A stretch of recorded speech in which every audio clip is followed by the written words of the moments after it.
ఈ రాష్ట్ర ప్రజలకు సంబంధించిన కొన్ని ఆర్థికపరమైన ముఖ్యమైన అంశాలని మీ ద్వారా రాష్ట్ర ప్రజలకు తెలియచెప్పాలనే ఆలోచనతోనే ఈరోజు 2 గంటలకి ఇక్కడ సమావేశాన్ని ఏర్పాటు చేయడం జరిగింది. వచ్చినందుకు మీ అందరికీ ధన్యవాదాలు. అట్లాగే మీ అందరికీ తెలిసిందే, నిన్న రాష్ట్ర వ్యాప్తంగా ప్రభుత్వం చేత నడపబడుతున్నటువంటి అన్ని రెసిడెన్షియల్ స్కూల్స్, హాస్టల్స్ అన్నిటికీ సంబంధించి పెంచినటువంటి డైట్ ఛార్జెస్ 40% డైట్ ఛార్జెస్ని, అట్లాగే 200% కాస్మెటిక్ ఛార్జెస్ని సంపూర్ణంగా రాష్ట్ర వ్యాప్తంగా కామన్ మెనూ ఉండేటట్టుగా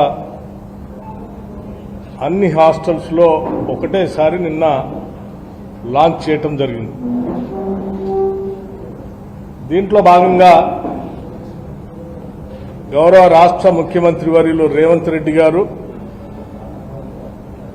నేను, మా రాష్ట్ర మంత్రివర్గ సహచరులు అందరూ, రాష్ట్రంలో ఉన్నటువంటి ఐఏఎస్ అధికారులందరూ, ఐపీఎస్ అధికారులందరూ, ఇంకా రాష్ట్ర ప్రభుత్వానికి సంబంధించిన ఉన్నతాధికారులందరూ కూడా రాష్ట్రంలో ఉన్నటువంటి అన్ని పాఠశాలల్లో పాల్గొని దీన్ని లాంఛనంగా ప్రారంభించడమే కాకుండా పిల్లలు వారి పేరెంట్స్తో సహా కలిపి భోజనం చేసి క్వాలిటీతో కూడినటువంటి, న్యూట్రిషియస్తో కూడినటువంటి ఆహారాన్ని పిల్లలకు అందించే దానికోసం పెద్ద ఎత్తున కార్యక్రమం చేపట్టడం జరిగింది. ఇందులో పాల్గొన్నటువంటి వాళ్ళందరికీ రాష్ట్ర ప్రభుత్వం తరఫు నుంచి, ముఖ్యమంత్రి గారి తరఫు నుంచి అందరికీ హృదయపూర్వకమైనటువంటి ధన్యవాదాలు తెలియజేస్తా ఉన్నాం. అలాగే ఈ నూతనంగా అడిషనల్గా పెంచినటువంటి ఈ 40% బడ్జెట్ సంబంధించి రాష్ట్ర ప్రభుత్వానికి ఆర్థిక పరమైనటువంటి అనేక ఒత్తిళ్లు ఉన్నప్పటికీ కూడా మన పిల్లల భవిష్యత్తే ఈ తెలంగాణ భవిష్యత్తుగా భావించి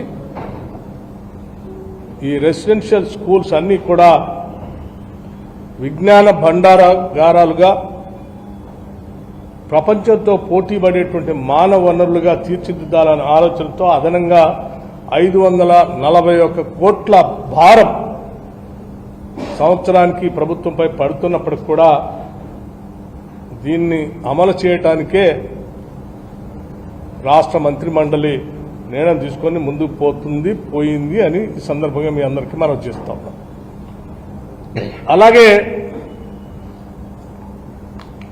సరే, నేను ఈ మధ్యకాలంలో టీఆర్ఎస్ పార్టీకి సంబంధించిన నాయకత్వం, అంటే బీఆర్ఎస్ పార్టీకి సంబంధించిన నాయకత్వం అక్కడక్కడ రాష్ట్ర ప్రభుత్వ ఆర్థిక అప్పులకు సంబంధించి తప్పుడు సమాచారం ఇస్తూ రాష్ట్ర ప్రజలను తప్పుదోవ పట్టించడం కోసం ప్రయత్నం చేస్తూ ఉన్నాం. మా హయాంలో మేము చేసిన అప్పులు 3 లక్షలే అని, లేకపోతే 3.5 లక్షలే అని రాష్ట్ర ప్రభుత్వం ఇచ్చినటువంటి శ్వేతపత్రంలో ఉన్న అప్పులు లెక్కలు అన్ని తప్పు అని ప్రయత్నం, ప్రజల్ని తప్పుదోవ పట్టించడం కోసం ప్రయత్నం చేస్తున్నారు. ఇది వాస్తవం కాదు. ఈ వాస్తవాన్ని ప్రజలకు తెలియజెప్పాలనే ఆలోచనతోనే ఈరోజు మీ ముందు ఇక్కడి నుంచి రాష్ట్ర ప్రజలకు తెలియజేస్తాం. నేను సంపూర్ణంగా లెక్కలతో సహా దేనికి ఎంత అప్పు తెచ్చింది, వీళ్ళు ఎంత అప్పు మొత్తం అయిందనేది నేను అంకెలతో సహా మీ ముందు ఉంచుతా ఉన్నా. ఎఫ్ఆర్బిఎం లోన్స్ అంటే నేరుగా రాష్ట్ర ప్రభుత్వం తీసుకున్న అప్పులు, ఉదాహరణకి 2014లో కేవలం 72,658 కోట్లు మాత్రమే ఉంటే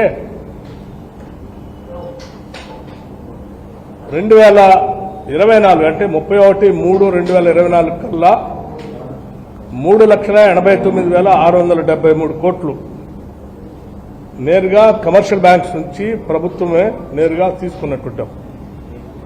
ప్రభుత్వంతో పాటు ప్రభుత్వంలో కొన్ని కార్పొరేట్లను పెట్టి అంటే ప్రభుత్వ రంగ సంస్థల్లాగా సృష్టించి వాటి ద్వారా కూడా అప్పులు తీసుకున్నారు. వాటికి కూడా ప్రభుత్వమే గ్యారంటీ ఇచ్చి తీసుకుంటుంది. వాటిలో ఉదాహరణకి కాళేశ్వరం కార్పొరేషన్, లేకపోతే ఇంకొక కార్పొరేషన్, సివిల్ సప్లైస్ కార్పొరేషన్, లేకపోతే పాలమూరు రంగారెడ్డి కార్పొరేషన్, ఇట్లా అంటే మిషన్ భగీరథ కార్పొరేషన్, ఇవి కూడా రాష్ట్ర ప్రభుత్వం తీసుకునే అప్పులే ప్రభుత్వమే కట్టారు. ఇప్పుడు మనమే కడుతున్నాం, ప్రభుత్వమే కడుతుంది కూడా. ఆ విధంగా గవర్నమెంట్ గ్యారంటీస్ లోన్స్ ఎస్పీవి అంటే స్పెషల్ పర్పస్ వెహికల్ పెట్టి తీసుకున్నటువంటి కార్పొరేషన్ పెట్టి తీసుకున్న అప్పులు కేవలం 5,893 కోట్లు 2014 రాష్ట్ర విభజన జరిగేటప్పటికి ఉంటే అవి 95,462 కోట్లు తీసుకొచ్చాం. అట్లాగే మిగతా కార్పొరేషన్స్ అంటే నాన్ గ్యారంటీ ప్రభుత్వం గ్యారంటీ ఇవ్వకుండా కొన్ని కార్పొరేషన్స్తో అప్పులు తీసుకుని వచ్చాం. అది 2014 కల్లా జీరో ఉంది, అసలు ఏ రూపాయి లేదు వాటి ద్వారా కూడా మళ్ళీ 59,414 కోట్లు తీసుకొచ్చారు. వీటితో పాటు వీళ్ళు ఇరిగేషన్లో, R&Bలో, పంచాయతీరాజ్లో, గ్రామ పంచాయతీల్లో, హాస్పిటల్స్లో మిడ్ డే మీల్స్, లేకపోతే ఉద్యోగస్తులకు ఇవ్వాల్సిన PFలు జీతాలు ఇవ్వకుండా, వాళ్ళు దాచుకున్న డబ్బులు కూడా ఇవ్వకుండా వాటన్నిటినీ అప్పుగా పెట్టిపోయారు. అవి కూడా రాష్ట్ర ప్రభుత్వం కట్టాల్సింది అప్పు. ఆ అప్పు ఒక 40,000 కోట్లు పెట్టిపోయారు. అంటే మనకి యాజ్ అండ్ 2014కి ఏం లేవు అసలు. దాన్ని ఒక 40,000 కోట్లకి 40,154 కోట్లకి పెట్టిల్లారు. సో ఈ మొత్తం కలిపి 7,11,911 కోట్లు ఉన్నాయి. ఇది రాష్ట్ర ప్రభుత్వం ఆయా బ్యాంకులకి, కార్పొరేషన్లకి, లేకపోతే ఉద్యోగస్తులకి, కాంట్రాక్టులకి కట్టాల్సిన అప్పులు. ఇవి లెక్కలతో సహా రేపొద్దున శాసనసభలో కూడా వాళ్ళు చర్చ పెడితే ఆ చర్చలో చూపించడానికి కూడా సిద్ధంగా ఉన్నాను. దానికంటే ముందు ఈ రాష్ట్ర ప్రజలకి గత కొన్ని రోజులుగా హరీష్ రావు గారు, ఇవాళ ఇంకా ఒకళ్ళిద్దరు కూడా మాట్లాడారు. మరి ఇంత పచ్చి అబద్దాలు ఉన్నవా? ఇవన్నీ దాస్తే దాగాయి కాదు, ప్రభుత్వ రికార్డులో ఉండే, బ్యాంకుల దగ్గర ఉండే లెక్కలే ఇవన్నీ.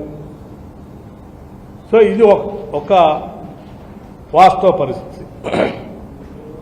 ఇకపోతే